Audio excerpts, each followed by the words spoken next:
What's poppin'? It's your girl Zen, and if you don't know what this video about, then you better read that title again. Period.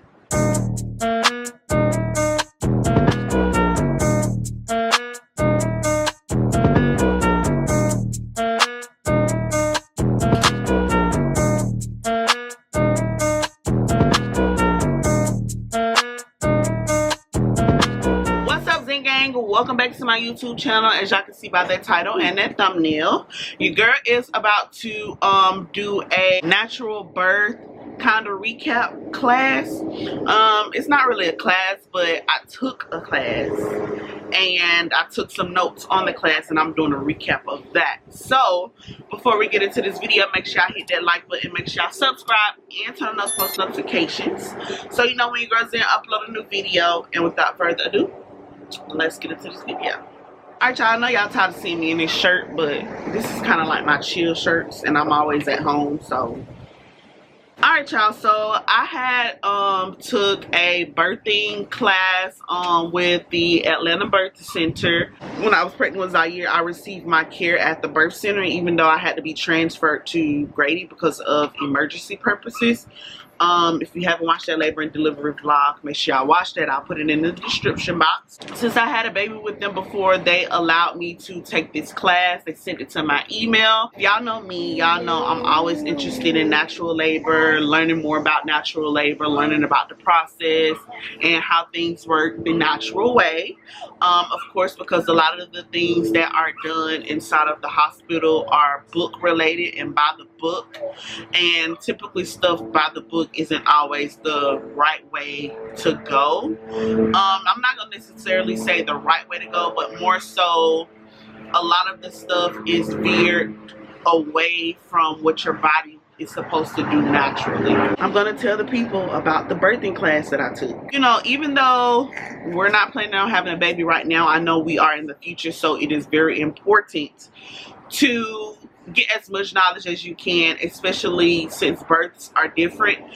It varies from your first to your second, so I wanted to get as much knowledge as I can and fully take advantage of the resources that the Atlanta Birth Center was sending me. The name of this class was called Birthing Again.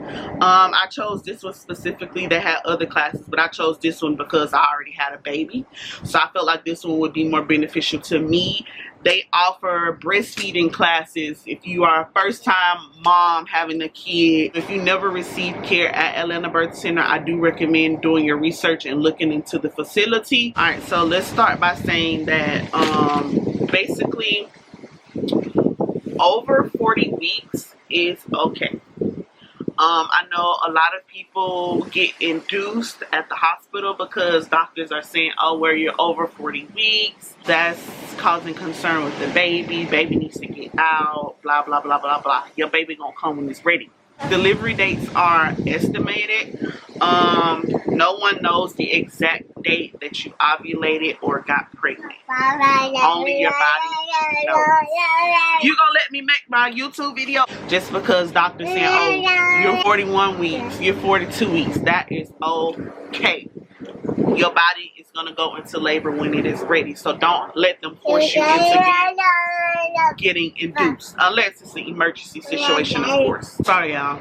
I got a little toddler. Alright, so there are 4 stages of labor. First one is early labor, and that's typically between 0 to 6 centimeters. Coping mechanisms for early labor can be like practicing ice holding. Practicing ice holding is basically where you take a couple pieces of ice and you put them in your hand and you just squeeze the ice. They say that it's kind of similar to labor pains. Of course, labor pains are very intense, but if you take the ice and you hold it and you squeeze it, it's going to get really, really, really, really cold. Of course, some people can't take the coldness, so it forces you to go into like this coping mechanism of dealing with the pain like you would do in labor. So whether that be meditating, whether that's breathing through the pain of the ice in your hands, so whatever works for you. We'll get a little bit more into that later on in the video. Also, hydrotherapy during the early labor stage. So hydrotherapy can be either taking a shower or being in the tub. Me personally, my first labor process with Zaire, I did shower. I did not get in the tub, but whenever I do get pregnant again, I will definitely try the tub method. But I did the shower method with Zaire. I was in and out of the tub. If you watch my labor and delivery vlog, if you have not, make sure you go watch that. I'll put it in the description box.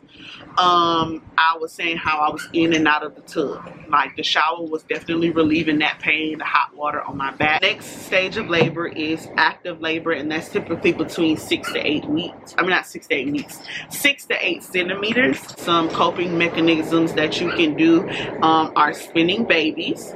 I'm not going to go into really big detail on spinning babies because I'm not like a doula or a midwife or anything like that. Let me go ahead and throw that disclaimer out there. But when I was pregnant with Zaire, I did do some spinning baby positions. My doula had me do some spinning baby positions because the baby was really far up, and she wanted the baby to come down. During the class, I was provided a link about more information about spinning babies, so I will also put that link into the description box, so if y'all want to check out that site, y'all can. Also, active positions and restful positions. Active positions is basically where you're actively moving around into different positions, whether it is all fours, cat-cows, on your labor ball, doing different exercises on your labor ball, stretching. Now, restful positions is where you're resting, whether it's laying down, just sitting up, just resting your eyes, but you're still in a position to where baby can still come down. Next stage of labor is the transition stage. That stage is typically 8 to 10 centimeters. Coping mechanisms for during that stage of labor: a counter pressure massage, pressing on the hips, squeezing it in, and it's counteracting the contractions. So it's best to do the counter pressure massage when you're actively having the contraction. So when you're having the contraction, have like your partner or whoever's there with you while you're delivering your baby kind of press on your hips a little bit. Last stage of labor would be, of course, pushing. So that's the stage where we're like, okay, we finally here, this baby finally finna come out. So during pushing, different coping methods can be like nitrous oxide, also therapeutic rest. So therapeutic rest is basically where you're just in tune with your mind, in tune with your body, and just in a position where you're just resting, but you're actively still pushing the baby out. Not necessarily like, but you're just letting everything flow, letting your body do its work. Next stuff that I'm going to talk about is just some little labor notes that I took, not in a specific order. First baby typically takes longer than if you are having more than one baby, if that makes sense. So the labor process doing your first child is very long. So if you're having your second child or your third child, fourth child, fifth child, or whatever number of child you want, they can be typically shorter than the first labor.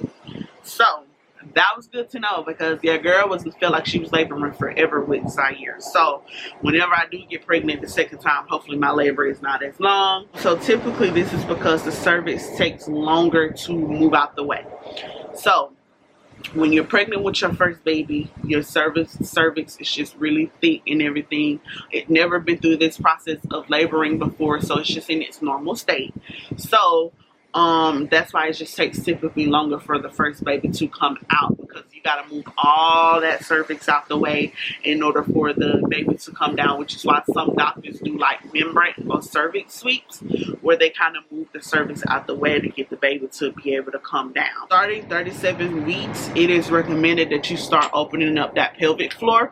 You can start before 37 weeks, but if you haven't done nothing in your 37 weeks, you need to start opening up that pelvic floor. Opening up that pelvic floor is very important, because that also gives you the chance for that baby to be able to come down really easy. Start doing some stretches to open up your pelvic floor. Start rotating on that labor ball. If you need some different stretches, I do recommend maybe Googling some or YouTubing some videos on how to open up your pelvic floor.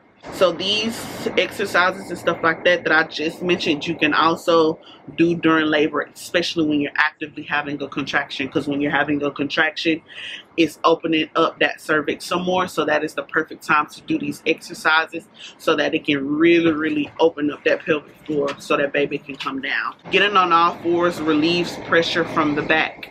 I did have back labor with Zaire, so it's a possibility the second go round I may have back labor too, because I'm a small girl. Switch positions as much as possible. You don't want to get stuck in one position, because you get stuck in one position, guess what baby is doing? Also getting stuck in one position. So it is recommended that, or preferably recommended, that you switch at least every hour or as needed. As I mentioned a little bit earlier, even when you're resting, try keeping the pelvic open. That way baby can still be working to get out. So the uterus stops to rest during labor, hence why some births slow down.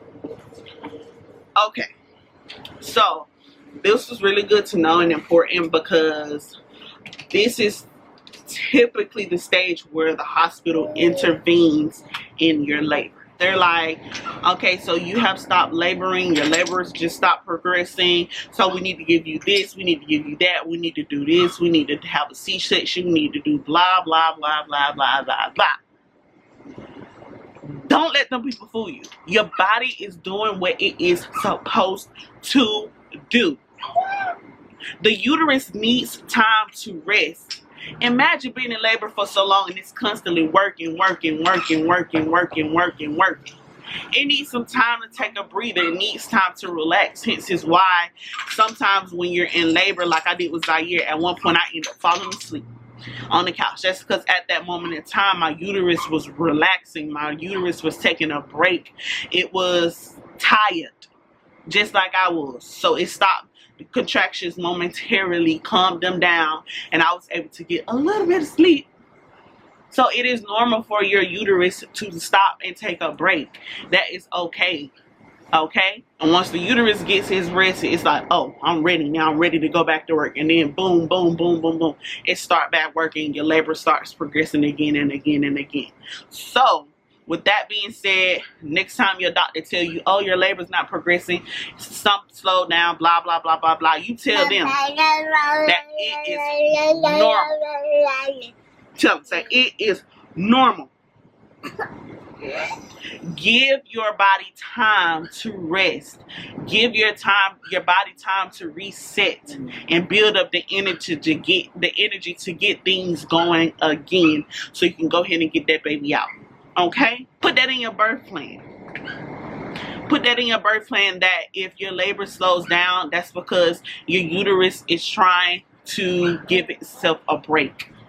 Put that in your birth plan to let my body do what it's meant to do. Also, I put a star by this because, again, as mentioned earlier, usually most of the time, if you're on your second plus pregnancy, it goes by faster. So it is very important that you be at your birthplace by 8 to 10 centimeters, because the birth can go by super duper fast. You can end up having a baby like 5 to 10 minutes. I was in labor at home all the way up until 8 centimeters, and that's when I went to the birth center to start the process of having the baby.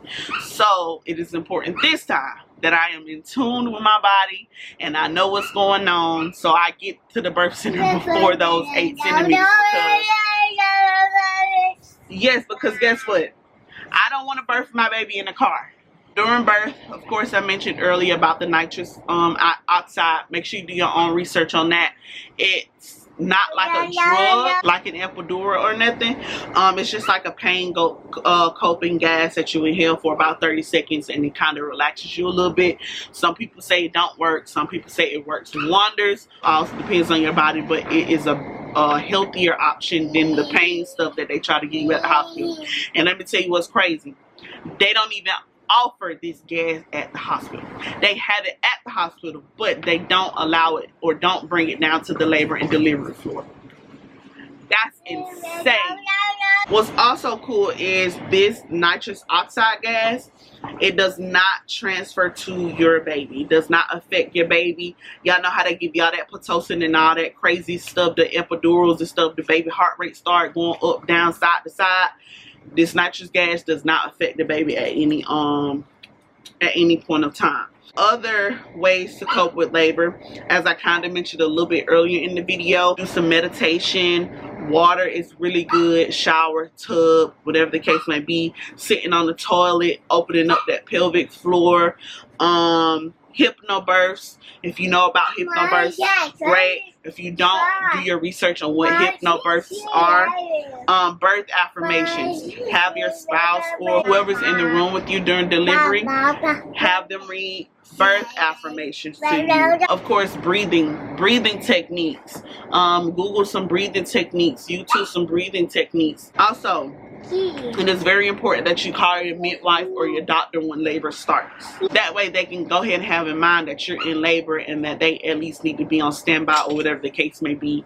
And they can tell you what to do and let you know at least when to come in and stuff like that. When you start feeling X, Y, and Z, I need you to go ahead and call and come in, or give me a call when you start feeling like this, so I can let you know what to do next.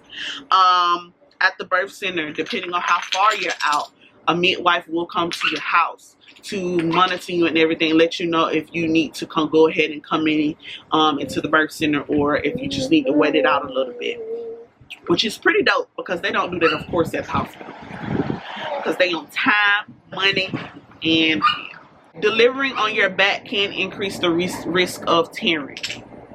Delivering on your back can increase the risk of tearing. Your girl had a 3rd-degree tear when I had Zaire. I'm not trying to do that again. Okay? So, and that's because I was delivering on my back. Yeah, great. Alright, y'all, my camera went dead. So, here we are on the phone. Alright, so if you want an evidence-based website that supports this statement, then I will also put that link in the description box as well. So, make sure you check that out. Getting baby near your breast, on your breast, outside of your breast, over here, anywhere near your breast area. Getting the baby near the breast helps with the delivery of the placenta. Due to the oxytocin that's still flowing, please stop letting these doctors pull your placenta out. It can cause severe bleeding. Okay? Yes, it can. Y'all heard my baby. He said, oh no, we don't want that to happen. Let them know your body is still going to do its job and know it still has something else to get out your body. So let it do it naturally. Put that in your birth plan. Let your placenta come out naturally. Do not pull it out or intervene with the process. Also, something that I plan on putting in my birth plan is must do skin to skin. I didn't have the opportunity to do a lot of skin to skin with Zaire. They let me see him and everything, but it was a quick little second before they took him away from me. I think I was just too out of it, and I think they had to suction his mouth and stuff like that because he had a lot of meconium in his airways. So they had to take him. But typically, I do suggest that you do skin to skin for at least 1+ hours, 1 to 2 hours. 1 to 2 hours with you and also with the dad as well, if the dad is present.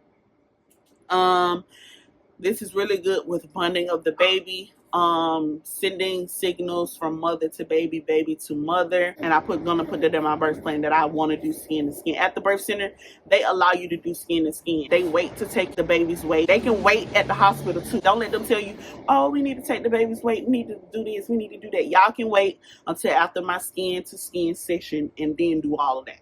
So put that in your birth plan. If you do plan on doing a hospital birth, let them know that you want to do your skin to skin. It's called the golden hour.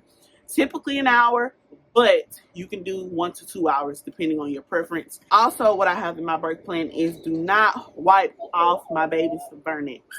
If you don't know what Vernix is, it's like that white creamy stuff that's on the baby when it comes out. It's really good for the baby's skin. It's kind of like a lotion or moisturizer for the baby's skin.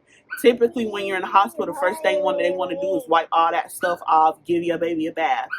No, don't wipe my baby Vernix off. I want that stuff to simmer on his skin. Give my baby some more smoother skin than what it already is. Don't bathe my baby, especially with that toxic stuff that they be bathing your baby with at the hospital. Don't bathe my baby. I will give my baby a bath on my own time. Also, bring food to eat for you to eat. If you have people in the room with you that's delivering with you, or not delivering with you, but they're in the delivery room with you, have them something to eat. Y'all have some water, stuff like that to eat during labor. Y'all know they always tell y'all at the hospital, don't eat nothing. Don't eat nothing. Eat on ice. Eat on ice. Eat on ice. Y'all do realize, right, that eating gives you energy. So why in the HE double hockey sticks would you not eat? Then you don't even have the energy to push out the baby. You all exhausted and tired, can't push the baby out. And then you just like, oh, I can't do this no more. Just cut me open. That's what they want you to do. So bring you something to eat, bring you something to snack on, whether it's some pineapples, some fruit, whether it's some crackers, something. Eat, eat, eat when you're in labor. It is okay. Drink plenty of fluids. Stay hydrated.